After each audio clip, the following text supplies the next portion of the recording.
India's largest digital media network Suman టీవీతో చేతులు కలపండి. ఫ్రాంచైజ్ ద్వారా లోకల్ మీడియా పార్ట్నర్ అవ్వండి.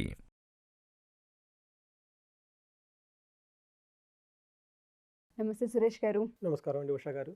చాలామంది 2024కి సంబంధించి రాసులు ఏ విధంగా ఉండబోతుంది ఏంటి ఓవరాల్ పాయింట్ ఆఫ్ వ్యూ తెలుసుకోవాలనుకుంటూ ఉంటారు.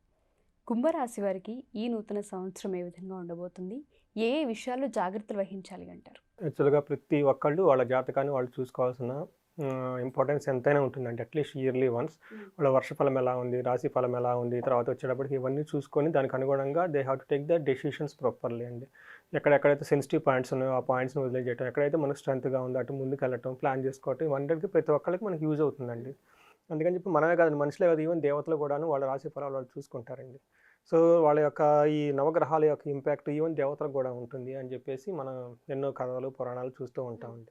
ఇప్పుడు వచ్చేటప్పటికి మనకి special occasion yearly prediction 2024 new year రాబోతుంది. ప్రతి ఒక్కరికి క్యూరియాసిటీ ఉంటుంది. ఓ ఇయర్ అంతా కంప్లీట్ అయిపోయింది, నెక్స్ట్ ఇయర్ రాబోతుంది, ఈ ఇయర్లో మనకి ఎలా ఉంటుంది ఏంటి అని చెప్పేసి ప్రతి ఒక్కరికి క్యూరియాసిటీ ఉంటుంది. సో అదే ది సేమ్ పరంపర we are trying to astrology point of view, Vedic astrology point of view 2024 ఎలా ఉండబోతుంది అనేది మనం చూద్దాం.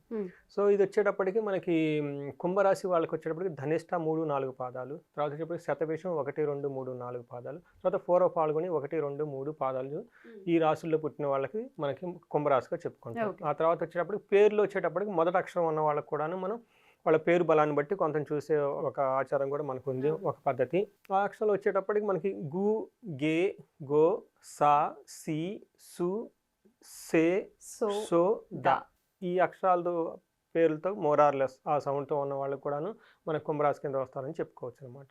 సో ఈ కుంభరాశిని ఎందుకు పిలిచామంటే వాళ్ళు జన్మించినప్పుడు కొండలలో మూన్ వచ్చేటప్పటికి కుంభంలో కనుక ఉంటే, కుంభరాశిలో కనుక చంద్రుడు ఉంటే వాళ్ళని కుంభరాశి అని చెప్తారనమాట.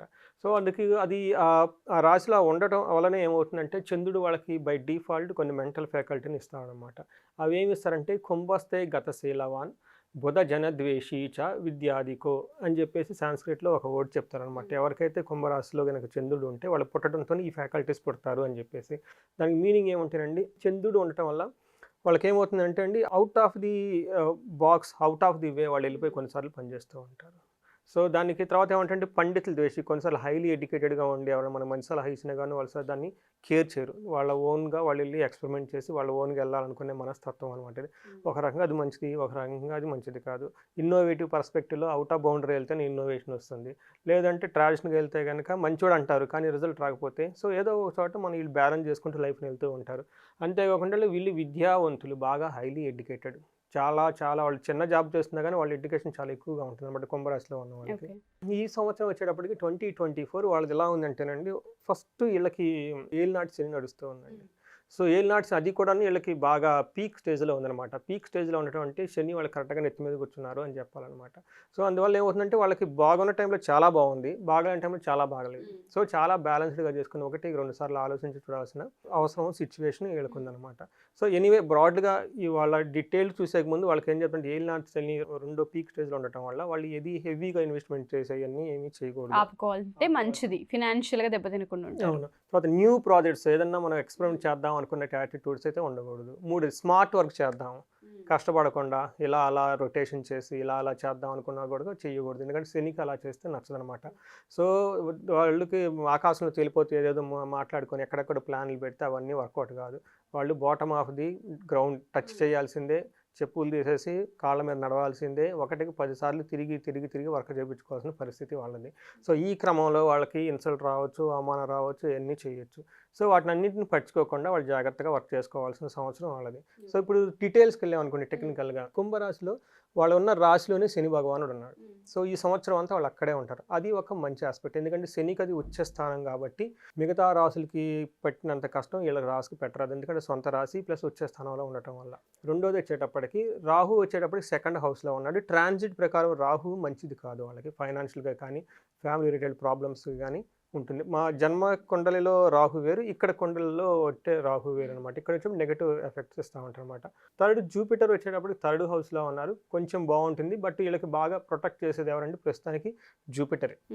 తర్వాత కేతు 8th హౌస్లో ఉండటం వల్ల అగైన్ అది కూడా అంత మంచిది కాదు, అది హెల్త్ రిలేటెడ్ డిస్టర్బెన్స్ కలగజేస్తూ ఉంది. బట్ టోటల్గా చూసుకుంటే 50% శని వల్ల బాగుంది, ఒక 50% వచ్చేటప్పటికి జూపిటర్ వల్ల కూడా బాగుందని చెప్పుకోవచ్చు. మిగతా 2 ప్లానెట్స్ వచ్చేటప్పుడు అవుట్ ఆఫ్ 4 ప్లానెట్స్లో వాళ్ళు అంత సరిగ్గా ఎఫర్ట్ వాళ్ళకి ఇవ్వట్లేదు అని చెప్పుకోవాలన్నమాట.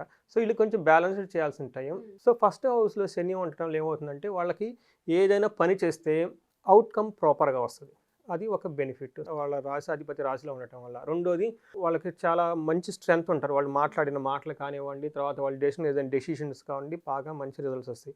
చక్కగా మాట్లాడితే దానివల్ల రిజల్ట్ వస్తుంది. ఏదైనా మంచి డెసిషన్ తీసుకునే కెపాసిటీ వాళ్ళకు ఉండేసి ప్రాపర్గా డెసిషన్ తీసుకొని ముందుకెళ్తారు. ఇది ఒక ప్లస్ పాయింట్ అని చెప్పుకోవాలి. ఎందుకంటే ఎప్పుడైతే వాళ్ళ మైండ్ బాగుండి డెసిషన్ తీసుకుంటారో వచ్చే డిఫికల్టీస్ వాళ్ళు ఓవర్కమ్ చేయొచ్చు అనమాట. డెసిషన్ మేకింగ్ చాలా బాగుంటుంది. తర్వాత వాళ్ళకున్న థాట్స్ కానివ్వండి, మంచి ఎక్స్పర్ట్నెస్ కానీ ఒక రైట్ ఛానల్లో పెట్టుకొని ఉపయోగించుకునే కెపాసిటీ వాళ్ళకు ఉందన్నమాట. తర్వాత they will bring excellent success in various areas of their life. ఎక్కడున్నా కానీ వేరియస్ లైఫ్లో వాళ్ళకి సక్సెస్ పెట్టుకుని ఒక మైండ్ సెట్, ఒక స్కిల్స్, ఒక కెపాసిటీ, ఒక స్టామినా వాళ్ళ దగ్గర ఉంటుంది. అది ఫస్ట్ ప్లస్ పాయింట్. సెకండ్ వచ్చేటప్పటికి జూపిటర్ 3rd హౌస్ ఉంటుంది, ఇప్పటి వరకు మే వరకు ఉంటుంది. మే నుంచి మళ్ళీ 4th హౌస్లోకి వెళ్ళిపోతుంది. ఓవరాల్గా ఏమవుతుందంటేనండి వాళ్ళ ఇన్కమ్ ఇంక పెరుగుతుంది. తర్వాత వచ్చేటప్పటికి వాళ్ళకి efforts to maintain harmonious in the married life. So May వరకు అయితే వాళ్ళకి ప్రాబ్లమ్స్ అయితే ఏముండవు, మ్యారీడ్ లైఫ్లో హ్యాపీగా వెళ్ళిపోతూ ఉంటుంది, బిజినెస్లో గ్రోత్ ఉంటుంది. తర్వాత ఓవరాల్ ఎన్హాన్స్మెంట్స్ ఆఫ్ వాళ్ళకి ఏదైనా ఫస్ట్ శని ఇచ్చిన ఒక డెస్టినీకి గురువు వాళ్ళకి సపోర్ట్ ఇచ్చేసి వాళ్ళు అనుకున్న దాంట్లో స్మూత్గా వెళ్ళే ఒక అవకాశం ఇక్కడ వాళ్ళకి క్లీన్గా కనిపిస్తుంది అనమాట. తర్వాత వీళ్ళు బాగా చారిటబుల్ యాక్టివిటీస్లో ఇన్వాల్వ్ అవుతారు ఈ సంవత్సరం వచ్చేటప్పటికి. అది చేస్తే ఇంకా ఇంకా శనికి చాలా మంచిది అనమాట. యాక్చువల్గా శనికి చారిటీస్ చేస్తే చాలా మంచిది, సేవ చేస్తే ఇంకా మంచిది అనమాట. Contributing the society and earning respect as the esteemed individual. వాళ్ళకి డిగ్నిఫైడ్గా ఎంత అయితే ఎర్నింగ్ కావాలో ఎంత ఎర్నింగ్ అనేది వాళ్ళకి వస్తుంది అనమాట ఈ సంవత్సరం. అది జూపిటర్ వల్ల వస్తుంది. ఇప్పుడు మెయిన్ నెగిటివ్ సైడ్కి వచ్చిపోయానుకోండి, రాహు తర్వాత 2nd హౌస్లో is not good. 8th house Ketu ఉండటం వల్ల కూడా హెల్త్ రిలేటెడ్ ప్రాబ్లమ్స్ వాళ్ళకి. తర్వాత అనవసరమైన ఆర్గ్యుమెంట్స్, తర్వాత ఫుడ్ హ్యాబిట్స్ ఇర్రెగ్యులర్గా ఉండటం, అనవసరమైన ఆల్కహాల్ ఇలాంటివన్నీ తీసుకోవటం, ఏ పడితే అవి తింటాం అవన్నీ చేస్తే వాళ్ళ టెండెన్సీ అలా ఉంటుంది. ఈ సంవత్సరం వాళ్ళు అవాయిడ్ చేస్తే చాలా మంచిది, ఎందుకంటే వాళ్ళు ఫుడ్ పాయిజన్ అయ్యి దాని ద్వారా వ్యాధులు వచ్చే ఛాన్సెస్ కూడా ఉంది. తర్వాత వచ్చేప్పుడు కేతు 8th హౌస్లో ఉండటం వల్ల వాళ్ళు ఏమంటారు, సీక్రెట్ రిలేటెడ్ అన్డిస్క్లోజ్డ్ డిసీజెస్ ఉంటాయి అనమాట. గుప్త రోగాలు అంటారు కదా, అలాంటి రోగాలు వచ్చేసి వాళ్ళకి ఇబ్బంది పడే అవకాశం, బయటికి చెప్పుకోలేరు, లోన్ ఉండి బాధపడతారు, ఇలాంటివి వచ్చే ఛాన్సెస్ కూడా ఈ సంవత్సరం వాళ్ళకు ఉందన్నమాట. సో బట్ కెరీర్ అయితే ఎలా ఉందండి, కెరీర్ చాలా మిక్స్డ్గా ఉంది, ఒక రకంగా చాలా బాగుందని కూడా చెప్పాలి. ఎందుకంటే కెరీర్లో చాలా ఎక్కువ పాయింట్లు వచ్చేసినాయి వాళ్ళకి చెప్పుకోవాలంటే. వాళ్ళు చేసే ఎఫర్ట్స్కి ఏదైతే రిజల్ట్ వస్తుందో ఆ రిజల్ట్కి సంబంధించిన ఎఫర్ట్స్ యాక్టివిటీ వాళ్ళకి బాగా చేస్తారు.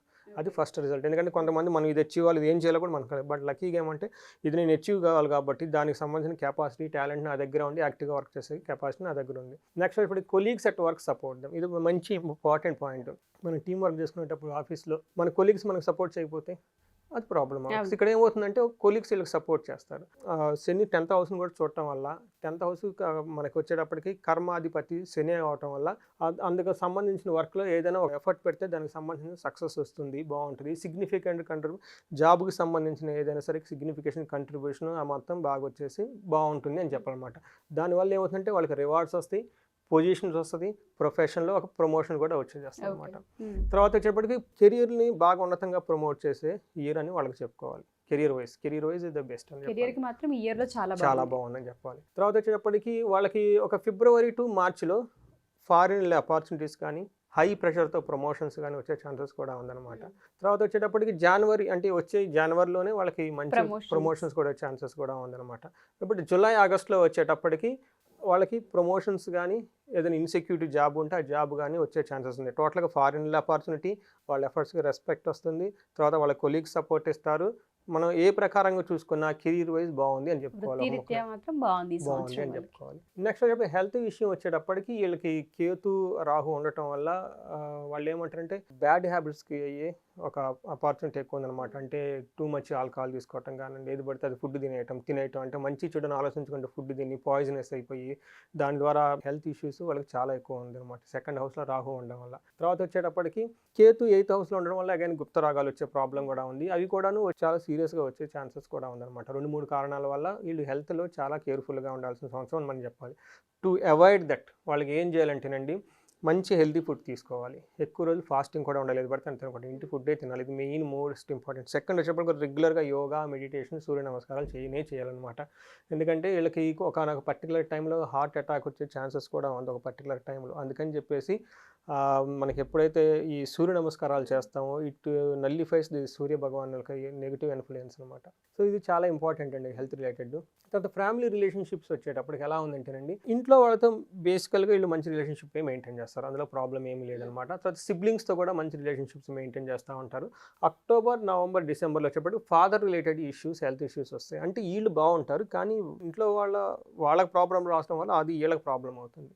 సో వీళ్ళు బేసికల్గా బాగుంటారు, కానీ ఇంట్లో వాళ్ళ ఫాదర్కి హెల్త్ బాగాలేకపోవటం, మిసెస్కి హెల్త్ బాగుపడటం, వేరే వాళ్ళ వీళ్ళకి హెల్త్ ఇష్యూస్ వచ్చేసి అది వాళ్ళకి హెల్త్ ఇష్యూస్ వచ్చి ఇది వీళ్ళకి ప్రాబ్లం అవుతూ ఉంటుంది అనమాట. బట్ ఓవరాల్గా ఏంటంటే మరీ అంత లైఫ్ థ్రెటనింగ్ తీసుకెళ్లే సిచ్యువేషన్ ప్రాబ్లం అయితే ఏమీ కాదు. బట్ అట్లా అని హార్మోనీ లేకుండా ఉండే సిచ్యువేషన్ కూడా కాదనమాట.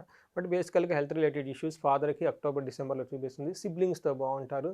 తర్వాత maintain good relations with your పేరెంట్స్తో బాగుంటుంది. ఇదంతా ఒక రకంగా బాగానే ఉందన్నమాట. But only at a time ఫాదర్కి హెల్త్ ఇష్యూస్ వస్తేటట్టు ప్రాబ్లం కూడా చూపిస్తూ ఉంది. దీంతో వాళ్ళు కేర్ఫుల్గా ఉండాలి. తర్వాత ఇది అంతా కాకుండా ఏమంటే మీకు బిగినింగ్లో ఆల్రెడీ చెప్పినట్టు వీళ్ళకి స్టార్డేస్ అయితే ఉండటం వల్ల, ఏలినాటి శని అది నెత్తి మీద ఉండటం వల్ల బేసికల్గా వాళ్ళకి ఏం జరుగుతుందంటేనండి, వాళ్ళకున్న జ్ఞానానికి, వాళ్ళకున్న టాలెంట్కి ఎంత మనకి ట్రాన్సిట్ బాగున్నా కానీ బేసికల్గా ఆ సాడేసతి ఉండటం వల్ల వాళ్ళకి కావాల్సినంత గుర్తింపు రాదు. సో వాళ్ళ చుట్టూ ఉన్న వాళ్ళకి కొంచెం వాళ్ళకి ఇబ్బంది పెట్టే సిచ్యువేషన్ వాళ్ళకు ఉంటుంది. సో మేము ఆల్రెడీ ముందుగానే ప్రికాషన్స్ ఇచ్చేసాము. వీళ్ళకి ఏం చేయాలంటే శనివారం ఓకే, శనికి తైలాభిషేకం కంపల్సరీ. తర్వాత ఉదయం, సాయంత్రం, మధ్యాహ్నం ఎన్నిసార్లు అయితే వాళ్ళకి హనుమాన్ చాలీసా బాగా చదువుకుంటూ ఉండాలి. తర్వాత వచ్చేటప్పటికి సేవ బాగా చేయాలి. సో సేవ అంటే ఈశ్వర ప్రాణిదాన అని చెప్పేసి యోగా, మెడిటేషన్లో ఉన్న వాళ్ళకి మేము కొన్ని డైరెక్షన్స్ ఇస్తాం అనమాట. కొంతమందికి అవి టచ్ ఉన్న వాళ్ళకి డిఫరెన్స్గా చెప్తాం. బట్ ఎవరైనా కనుక మనకి యోగా, మెడిటేషన్ ఇందులో ఈ స్పిరిచువల్ ఫీల్డ్ ఆల్రెడీ కనుక ఉంటే సేవ బాగా చేయండి. వృద్ధులకి బాగా ముసలోళ్ళు అంటారు కదండి, వాళ్ళకి అన్కండిషనల్గా సేవ చేయటం. తర్వాత ఇప్పుడు చలికాలం వస్తుంది, వాళ్ళకి ఏమన్నా దుప్పట్లు దానం చేయటం. ఇలాంటి ముసలి వాళ్ళు ఎవరైనా ఉంటే కనుక ఏ పని చేసినా కానీ బిగినింగ్లోనే వాళ్ళు ఈరోజు నేను ఏం చేసినా కానీ ఎండ్ ఆఫ్ ది డే ఈరోజు చేసిన రిజల్ట్ అంతా దేవుడికి, ఈశ్వరునికి సమర్పించాలి అని ఒక ఈశ్వర ప్రాణిధనం ఒక ప్రొసీజర్ చేయాలి. మెంటల్గా చేస్తే వాళ్ళకి ఆ ఫ్రిక్షన్ అనేది ఎఫెక్ట్ అవ్వకుండా బాగుంటుంది స్మూత్గా. చాలా మందికి మీరు అన్నట్టుగానే ఇయర్కి సంబంధించి ఏ విధంగా ఉంది అని తెలుసుకోవడం చాలా ముఖ్యం సార్.